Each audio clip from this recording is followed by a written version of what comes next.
Hi all, I'm not a morning person, so I was gonna make this last night, but I was just too tired. I've had super busy week. Um, I wanted to put out a video on what my thoughts on the missing Airliner 370. Um, I've been praying for them since March 8th when it first disappeared, and it was on my heart, and I kept praying for them. On the 18th last week, on Tuesday, I had prayed and asked the Lord, you know, if He could show me or give me a dream about what happened to it. And that night I did have a dream, and before I even woke up, He told me what the symbolic dream was and what it meant. And it had to do with the airliner and what happened to it, as I had asked for. And basically, the the interpretation of the dream was that it was methodically um, carried out by two or more people, groups, or um, companies or countries. So it was more than one person. And so I don't believe it was a suicide because that would have been involving just one person. Um, and it wasn't an accident like a fire or broken window or such. Um, it was a well planned, um, meticulously well planned um, scenario involving two or more people or entities. And so that's what he told me. Um, and then what we do know about, of course, now Malaysia's prime minister is saying that, he's concluded, he's reached the assumption that it's lost at sea and crashed, and there's no survivors in the South Indian Ocean. But again, that's an assumption, and if you read all the news articles thoroughly, it'll say that it's assumed. Um, and then, they keep finding debris that turns out to not be part of the plane. Um, the Chinese satellite debris was not part of the plane, and then the the wood pallets and the straps were not part of the plane. And now on Sunday, the 23rd, they had spotted 122 objects. Okay, well, they can count them and they can supposedly see them through the clouds with the satellite images, but it's now on the third day since they've supposedly seen them, and with all the planes and ships down there patrolling every day when they have time and adequate weather, they still haven't found these pieces. So, anyways, it's sort of ironic, but anyways, not to say it couldn't have crashed by a deliberate act, but somehow I just don't feel that it has. Um, the facts that we know, um, these are facts that we do know.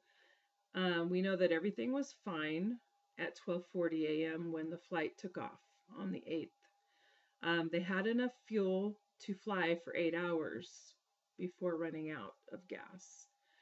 Um, the plane is equipped with a radio for verbal communication, a transponder that lets them detect the plane by their radar, and the ACARS, the aircraft communication um, addressing and reporting system. So that gives them a little more detail about the plane, its flight, its its elevation, its speed, and direction and such. Gives them a little more information than just the transponder. Okay, well, a half hour into the flight at 1:07, when they were completing their um, Lumpur to Beijing flight, at 1:07 a.m., somebody deliberately switched off the ACARS system. after the last transmission that it sent, because it sends a transmission every half hour. So to the tower, or to the air traffic controllers. Well, at 107, after it had completed a transmission, it was disabled, and it takes about 5 to 8 keystrokes to disable this. So it wasn't programmed into the computer. Somebody had to deliberately turn it off.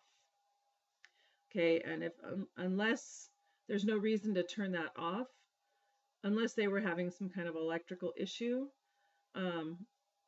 But again, if they had an electrical issue, I do not believe it would have turned around and flown another 8 hours into the southern Indian Ocean before it crashed.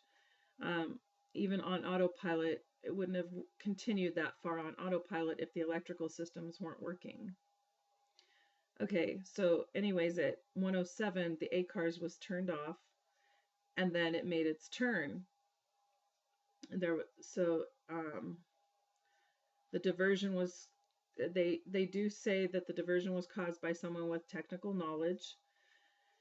Okay, so 12 minutes later, there's like a turning over of the command in the cockpit, and at 119, one of the pilots says, "All right, good night." And so he was, it was the early morning, it was evening, early morning, so, and he was, that's like a normal, it was a normal transmission amongst the pilots and to the crew, or to the passengers. So anyways, again, no comment of any emergency, no problems with the transmission to the people, and but they had deliberately altered course. And 2 minutes later, at 121, the transponder, again, that lets the airports detect them by radar, was switched off. So after the plane had checked in with its ACARS, it was switched off. Then they made the turn, and 2 minutes later, the transponder was turned off. Okay. And so at 137, there was no ACARS transmission because it had been turned off. All right, so then we know at 2:15, the Malaysian military radar sees the Airliner 370 at a point south of Phuket Island in the Strait of Malacca. So now it's heading west-southwest over, back over Malaysia out into the ocean. All right. And then all we know now is after that, at 2:15 a.m., for over 5 more hours, there was satellite pings every hour. There's an antenna, or I don't know what you call it, on the top of the airliner that will send a ping. It'll be detected by satellite every hour. So it continued to send a ping every hour for over the next 5 hours until at least 7:15, 7 to 8 in the morning. And that means that it also will not send a ping unless the airliner is intact. So it did not crash. It was still intact until 5 or 6 hours after 2:15, until 7:15, 8 o'clock in the morning. All right, so those are all the facts that we have. But I'll put some links in my box, but there was, in the Maldives, there was a sighting of a huge airliner, and the description fit the Malaysian flight 370 with the long red stripe. Very low, and they do have to fly at a very low altitude to avoid any other people's radars. So, but it was flying super low, and it flew over and past the Maldives. at 6:15 a.m. And Malaysian government, ironically, had not sought the help of the Maldivian authorities, even though they thought it could perhaps be flying that way. And that is all we know for sure. And the last signal received from the plane, the ping, was at 8:11 a.m. So that would be a little over 7 hours after it had made its turn and switched off its ACARS. So it was still intact at 8:11. It was not, and we do know that it had enough fuel for an 8-hour flight. So wherever it ended up at 8:11, it was still intact. And then there was no signal. There was no signal an hour later. So it could have possibly been submerged, or it was purposely deactivated. They could have removed that if it had landed. All right. So all I know is that the Lord showed me it wasn't. It was a deliberate act, and that was on the 18th, 19th morning, and then when I was hearing all the news articles about debris, and that the Malaysian government announced that it was on Monday, that it was intentional or whatever, or maybe it was yesterday, I don't know. I had, not last night, which was the 25th, 26th, but the 24th and 25th, I had multiple dreams all night where it was just confirming to me that it wasn't an accident.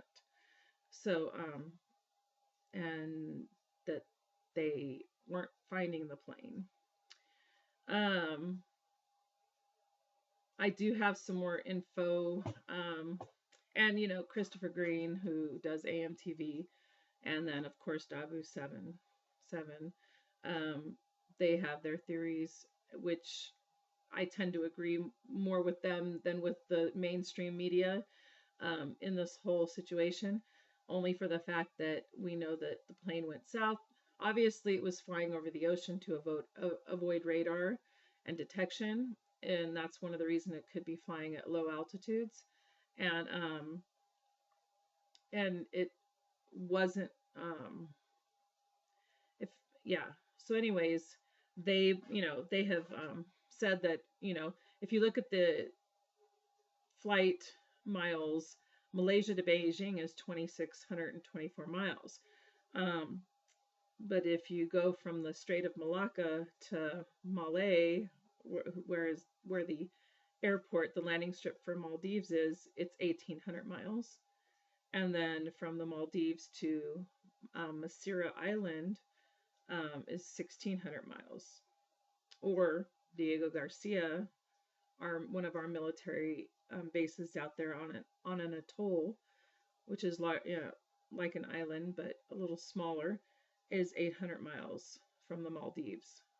And that's a possibility as well, because from the Maldives at 6:15 a.m. to Diego Garcia is only 800 miles. That's just almost a 2-hour flight. So anyways, and then other people have said Iran or any of those countries over there. But what we do also know is that there were Freescale employees on that plane, 20 of them, top leading scientists that work with, that are contracted by the U.S. military, as well as the McLaren car maker for the Formula One car, to make electronic components and military technology. Freescale is contracted by the military to produce many of its parts. And we also know that out of those 20 employees, there were 4 of them that had just signed a patent on a cloaking technology with a fifth partner that was not on the plane. So that's rather interesting.